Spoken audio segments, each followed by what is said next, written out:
नमस्कार मंडळी. तर हा व्हिडिओ मी खास घेऊन आलेले आहे तुमच्यासाठी, तो म्हणजे एका चित्रपटाचा रिव्ह्यू देण्यासाठी. चित्रपटाचं नाव आहे क्रांतिज्योती विद्यालय आणि हा लेटेस्ट आत्ताच प्रदर्शित झालेला हा चित्रपट आहे.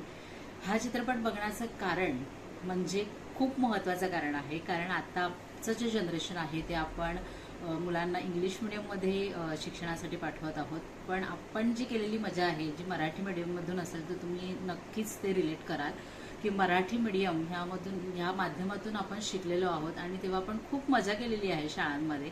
आणि त्याचप्रमाणे आत्ताचे जे जनरेशन आहे ते जनरेशन म्हणजे इंग्लिश मिडियम हे आहे. त्यामुळे मराठी ही आपली जी भाषा आहे ती खूपच पाठी पडत गेलेली आहे आणि म्हणजे जवळजवळ शाळा ह्या बंदच होत आलेल्या आहेत.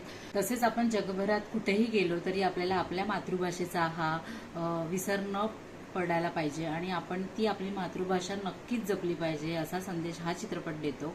आणि एक मराठी शाळा ही बंद होऊ नये यासाठी सर्व माजी विद्यार्थ्यांनी मिळून एकत्र येऊन त्या शाळेसाठी जे काही काम केलेलं आहे ते या चित्रपटामध्ये दाखवण्यात आलेलं आहे. सर्वच कलाकारांचं काम खूप उत्कृष्ट आहे. सिद्धार्थ चांदेकर, क्षितिज जोग, त्यानंतर अमेय वाघ, अशा सर्वच कलाकारांचं काम खूपच छान आहे. नक्कीच बघण्यासारखा चित्रपट आहे. तुम्ही जवळच्या चित्रपटगृहामध्ये जाऊन हा नक्की चित्रपट बघा. थँक्यू.